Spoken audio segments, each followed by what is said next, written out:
nakuha pa ho nila magpamudmod ng tig 2 milyong piso.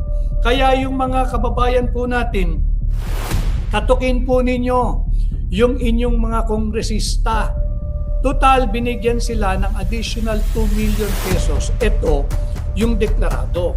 Ito yung nalalaman natin. Katukin po ninyo, puntahan po ninyo yung tanggapan o yung bahay ng mga congressman ninyo. Meron po silang tig 2 million additional. Humingi po kayo, may oras pa, ng ating 2 milyon kada congressman. Pamasko at yung pag-release, according sa pagbubunyag ni Congressman Lian Leviste, itiniming doon sa pagpasa nung kanilang General Appropriations Bill. Talagang walang kupaso yung ating Kongreso eh. Talagang ang kakapal ho ng mukha eh.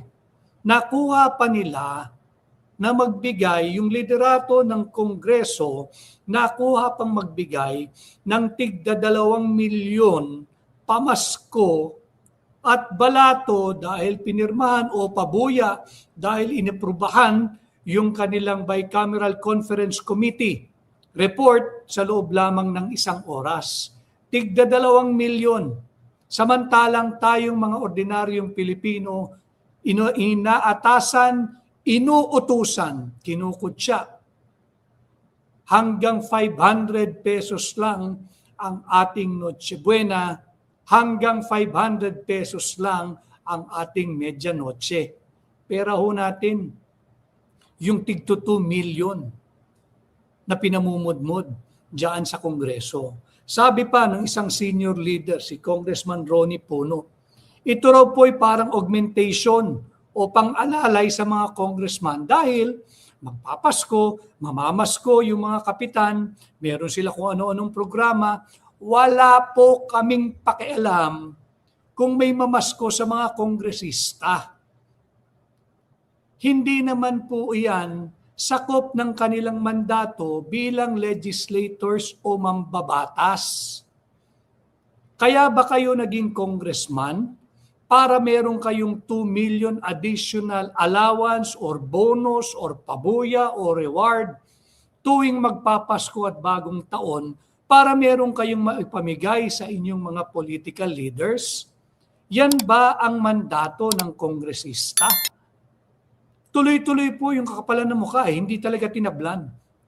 Kahit po lantaran na yung mga nabubulgar na korupsyon, tig 2 milyon. Yan po yung paliwanag ni Congressman Ronnie Puno, yung isa sa senior leaders. Isa rin sa na tumutunog dati, umuugong, na pumaposisyon bilang House Speaker. Eh kung ganitong pananaw ng mga leader na nais maging Speaker, sa bagong taon ho, sana magkaroon na ng bagong leaders. Sa bagong taong parating, 2026, sana ho, panalangin ko, may mga bagong leaders ng maluklok upang mabago na ho ang itsura ng ating bansa. Si Galaxy, kamusta po kayo from Singapore? Ganon din kay at Ruby Valle 7650, nabati ko na ito. Si Erwin at Erwin Paiba, T5S. Marami pong salamat. Si MVN Teves. MVN Teves, I agree with you. Abolish the House of Representatives. Pagka inabolish po natin yung Kongreso, I believe, I'm confident, we stand to save at least 1 trillion pesos annually. Wala naman pong ginagawang substantial na batas yung mga yan eh. Saan ka nakakita na yung 6.793 trillion panukalang budget for 2026? Mga kababayan, 6.793 trillion po ito ha. Inaprubahan, ipinasa ng mga kongresista in less than 1 minute. Paano mo pinag-aralan itong napakalaking panukalang budget for 2026 na nagkakahalaga ng 6.793 trillion pesos? At malaking bahagi po nito ay ating uutangin. nakuha pa ho nila magpamudmod ng tig 2 milyong piso. Kaya yung mga kababayan po natin, katukin po ninyo yung inyong mga kongresista. Total, binigyan sila ng additional 2 million pesos. Ito yung deklarado. Ito yung nalalaman natin. Katukin po ninyo, puntahan po ninyo yung tanggapan o yung bahay ng mga congressman ninyo. Meron po silang tig 2 million additional. Humingi po kayo, may oras pa ng ating pang medianoche. Humingi po kayo. Yung sinasabi ng Marcos administration na tigpa 500 lang, huwag tayong lalagpas sa 500 pesos na Noche Buena at 500 pesos na medianoche. Kunin po ninyo sa inyong mga kongresista. Napakarami po nilang pera. Bukod po dyan sa kanilang kinurakot at nakurap dyan sa flood control projects. 2 million. Hingan po ninyo, tigli 500 na lang.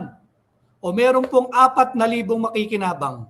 Katukin po ninyo, may oras pa para meron po kayong maihatag ngayon sa inyong hapagkainan mamayang medianoche.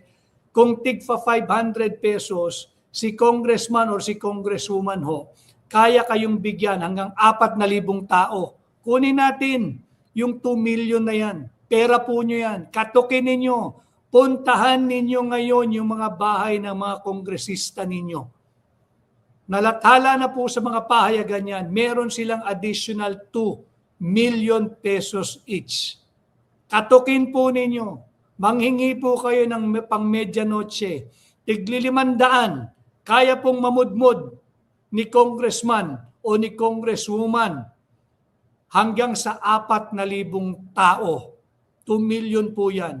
Yung iba dyan, higitang nakuha, katukin po ninyo, wag ho kayong mahihiya. Pera po natin yan. Ibubulsa lang po nila yan. Kunin po ninyo, mag-doorbell kayo. Tumungo na po kayo sa bahay ng mga congressman. May oras pa ho. Mag-doorbell po kayo, pumila kayo roon. You demand. You give us 500 pesos now for our medianoche. Mamayang dating ng 12:01 a.m. Pagsalubong ng bagong taon. Congressman, congresswoman, sabi ni Atty. Vic Rodriguez, meron kang 2 million. Bigyan mo kami ng tigpa 500 pesos dahil hindi mo pera yan. Kunin po ninyo. Si Greg Francisco, watching from Calgary, Canada, ang mga government employees, maliit lang, Christmas gift. Tama po yun. Yung ating mga nagtatrabaho sa pamahalaan, katukin po ninyo ang inyong mga kongresista. Pumila po kayo. Kahit na magmistulang protesta ang inyong pagpila, obligahin ninyo. May 2 million po sila. Pag sinabing paano nyo nalaman yan, sinabi po ni Congressman Ronnie Puno, yung inyong leader sa Kongreso, meron kayong tig 2 milyong piso, wag nyong itago. Amin yan, pera namin yan, kailangan namin ng pang medianoche nang makakain naman kami ng disente sa pagsalubong ng taong 2026. Yan po ang gawin ninyo. Dahil may 2 million kada congressman. Grabe na po pera ng mga yan. Grabe na po, paliliwanag ko sa inyo. Yung 6.793 trillion na budget po, panukalang budget for next year. Ilang oras na lamang po, 2025 na. Yung mga sumisigaw na tinutulak tayo sa isang armadong digmaan o armadong konfrontasyon laban sa superpower na bansang China, sinasabi nila atin ito, yung mga pinag-aawayang bato. Sabi po kasi ng UNCLOS, bato lang yun eh. Di ba? Low tide, high tide feature lang yun eh. Ang claim lang po natin doon, ang basehan ho natin, bahagi daw po yun ng ating exclusive economic zone. Hindi man natin binabanggit na ito ay ating bahagi ng ating sovereignty. Yung sumisigaw ng atin ito ho muna ipaglaban natin yung ating national budget. Bakit? Malinaw ho, walang debate kahit saan tayo makarating.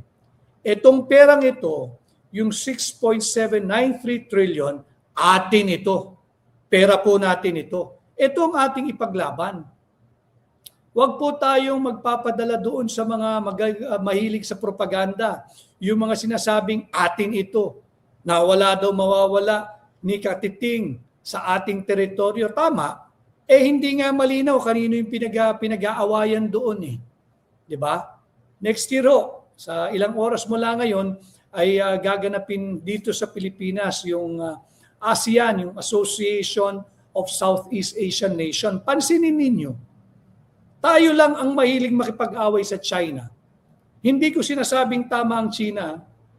Pansinin po ninyo, yung ibang claimants, yung Vietnam, ang dami rin pong claim yan, pero malamig ang ulo nila pagdating sa usapin ng territorial dispute or exclusive economic zone dispute. Yung mga miyembro ng atin ito, alin ang atin?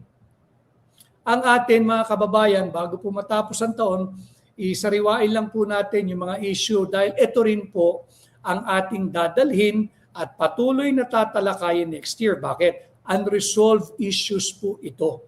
Mamaya po, sisimulan natin. Mula sa pag-aresto, mula sa pagkakanulo kay Tatay Digong sa kamay ng mga banyaga hanggang ngayon, huling araw ng Disyembre taong 2025, wag po natin kalilimutan itong mahalagang issue.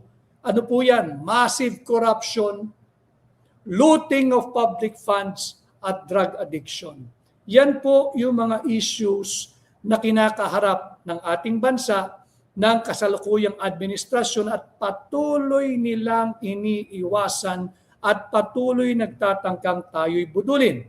Balik po tayo sa 2 million kada congressman. Si Nanette Samiliano, yung mga mas malapit kay Mika Swansing, yung chairman po ito ng appropriations, mas malaki pa sa 2 million. Malamang, I agree with you, Nanette Samiliano. Shen Gomez, God bless you more. Attorney Vic Rodriguez, thank you. Si Sunny Boy Berbanya, hayahay talaga ang congressman. Dapat po talaga i-abolish itong kongreso. Si Elmer Nair Dungit Cordova, paldo. Paldo, kaya nga magtungo po kayo sa bahay ng mga congressman ninyo, mga kababayan. Sa lahat po ng nanonood, marami pong salamat sa mahigit 1,000 live viewers natin base po sa Magic Eye na aking nakikita. Turuan po ninyo yung inyong mga kapitbahay. Magtungo na kayo ngayon sa bahay ng inyong mga kongresista. Manghingi po kayo ng tigli 500 piso.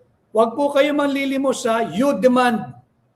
Congressman, Congresswoman, Attorney Vic Rodriguez said, I go to your house, I demand my 500 pesos para po meron kaming maihahain ng aking mag-anak ngayong 12 midnight pagsalubong sa bagong taon bilang aming medianoche. Sugurin po ninyo ang bahay, opisina o lungga ng inyong mga kongresista.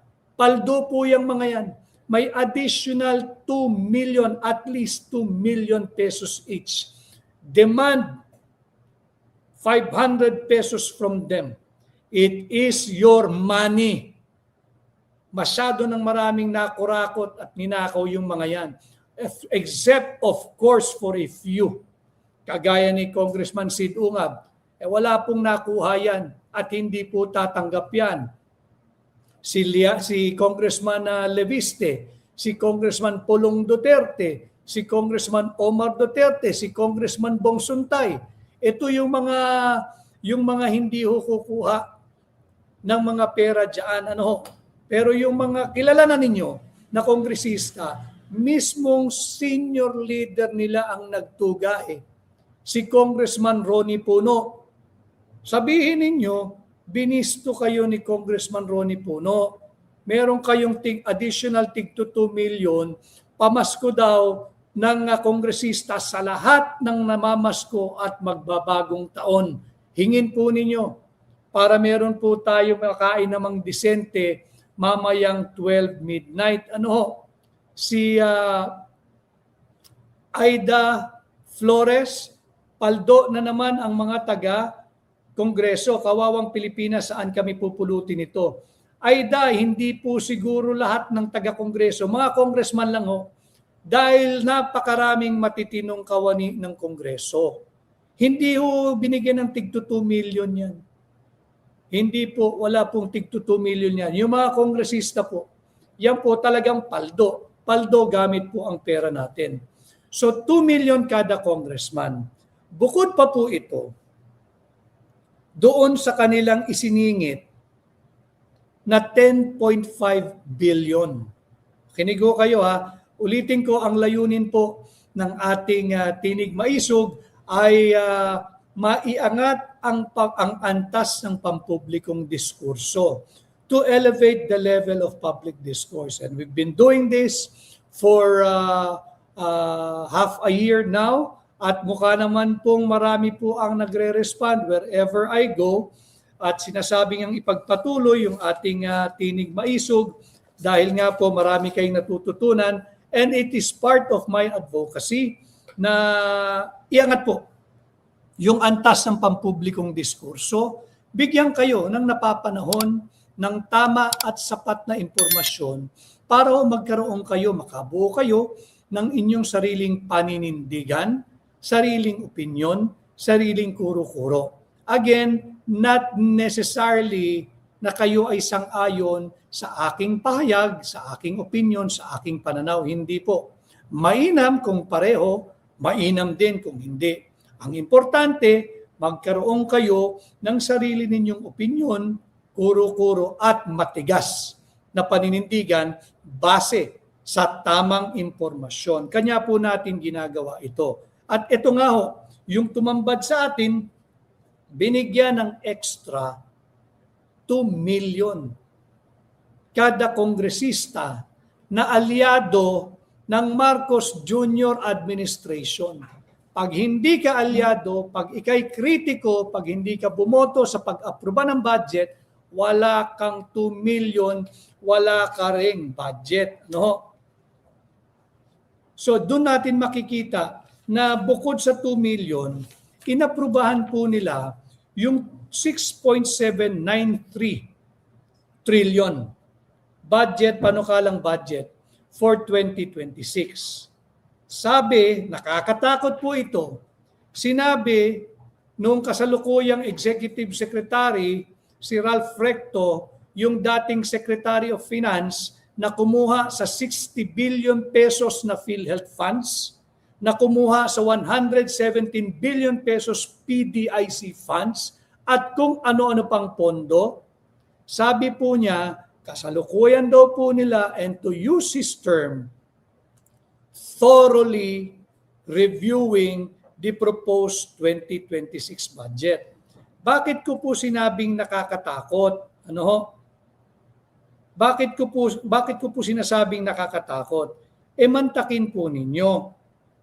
Yung paggagamit ng salitang thoroughly reviewing the proposed 2026 national budget, gas-gas na po iyon.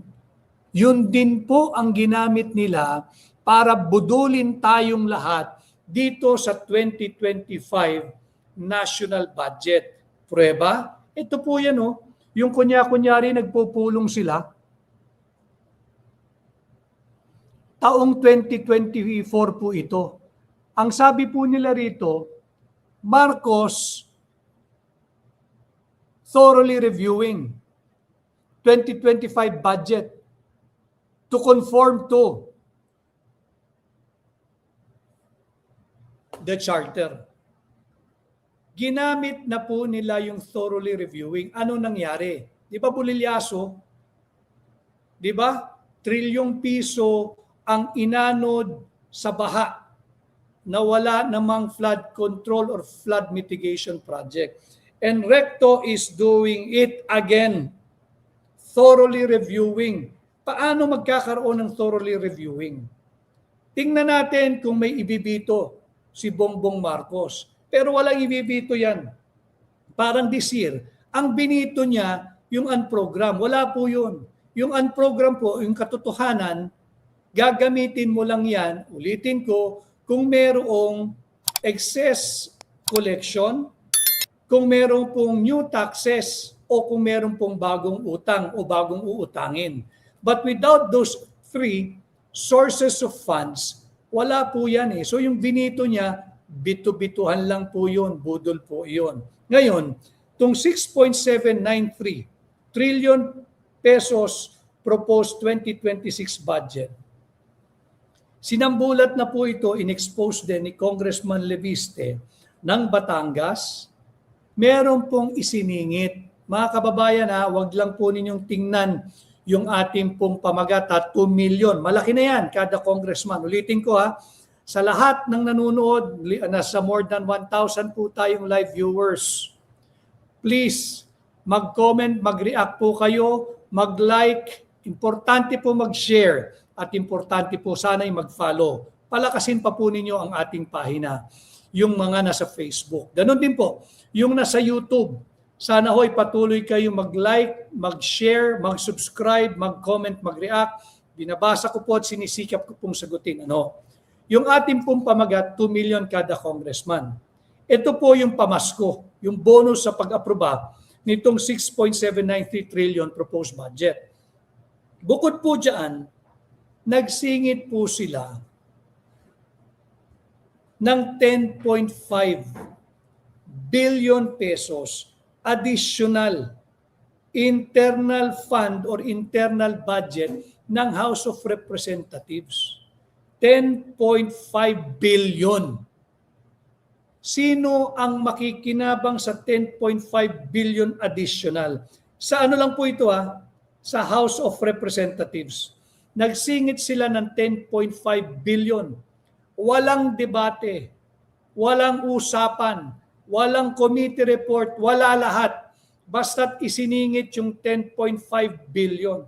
Ngayon, ang kabuuang budget na po ng mababang kapulungan, 27.70 billion. Ito na po yung kanilang kabuuang internal budget ng House of Representatives. Ang bigat po, di ba? Ayoko sanang ganito kaseryoso yung ating usapan, pero syempre, hindi natin sila lulubayan dahil hindi po nila linulubayan yung kanilang patuloy na panggagahasa sa kaban ng ating bansa. Sa patuloy nilang panggagahasa, paulit-ulit ginagahasa ang mga taxpayer at ang ating taxpayers' money. Kinukuha po nila Ito po yung mga issue that we will be carrying over to this coming year 2026.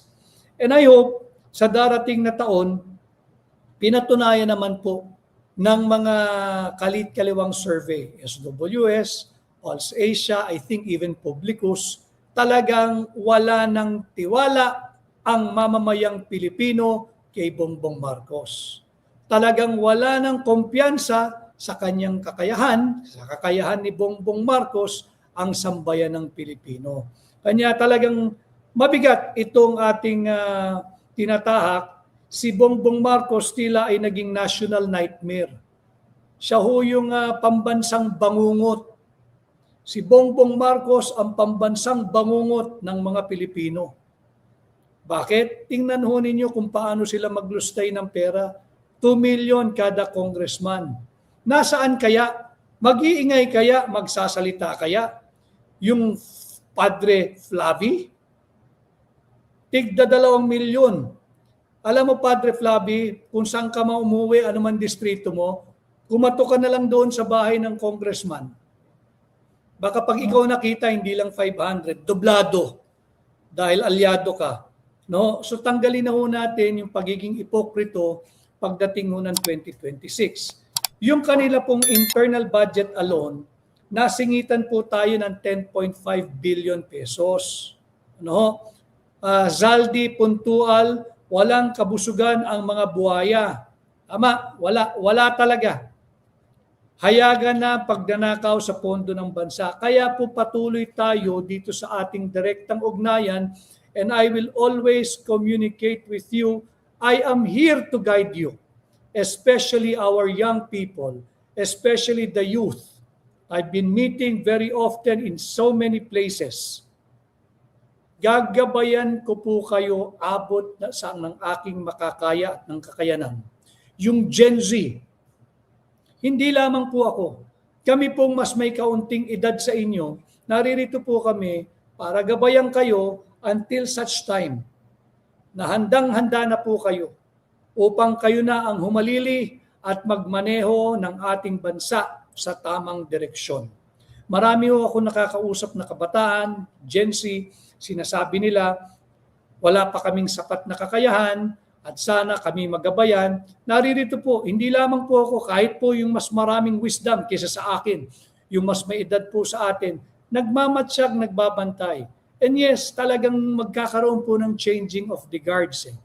Kung hindi pa man nagpapalitan na ng gwardya. Ano ho? Panahon na po ng kabataan, panahon na po ng ating mga Gen Z. Kahapon, ginunita lang natin yung Rizal Day, di ba? Sinabi nga na ang kabataan ng pag-asa ng ating bansa, kayo po iyon.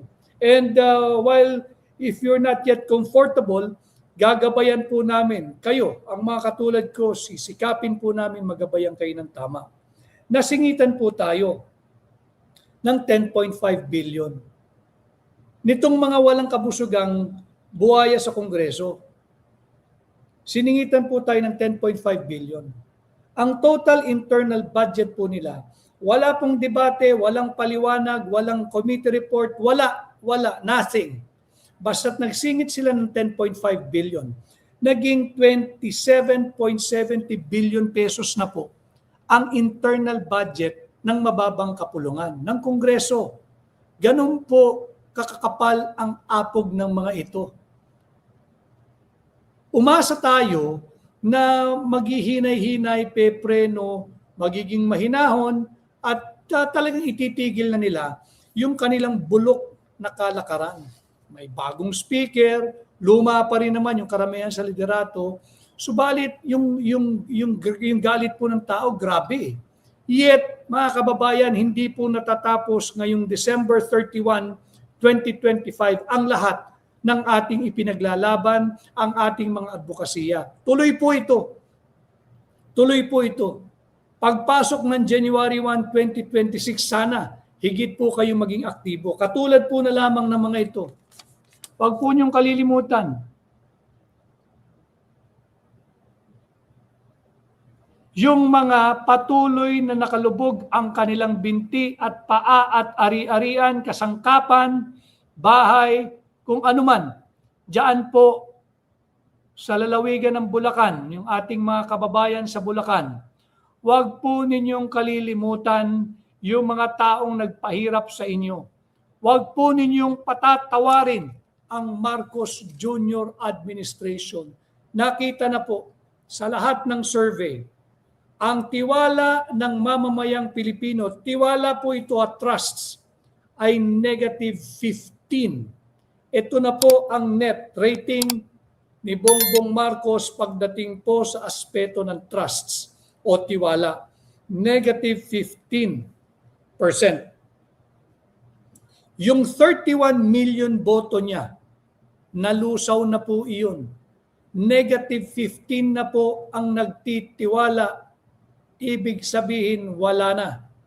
Pagdating naman po sa performance, ang net rating po ni Bongbong Marcos ay negative 14.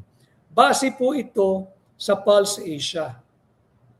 Sinigundahan po ng Pulse Asia yung una nang nailathalang survey ng SWS. Ano po ang net rating ni Bongbong Marcos ayon naman sa SWS? Negative 3. So, multiple surveys na po ito, negative 3 sa SWS, negative 15 sa Trust ng Pulse Asia Survey, at negative 14 pagdating sa performance ang rating ni Bongbong Marcos. Negative. Kumbaga ho sa klima, nagyeyelo na po ang trust at performance rating ni Bongbong Marcos. Mas malamig pa po sa bansang Russia, sa Moscow. Mas malamig pa po sa Beijing. Mas malamig pa po sa nararamdaman ng ating mga kababayan na nag-holiday ngayon dyan sa Sapporo, Japan. Negative 15 at negative 14. Pagdating po sa tiwala, wala na pong tiwala ang mamamayang Pilipino. Pagdating po sa performance, wala na pong tiwala, negative 14. Kanya si Bongbong Marcos ay naging pambansang bangungot na nating mga Pilipino.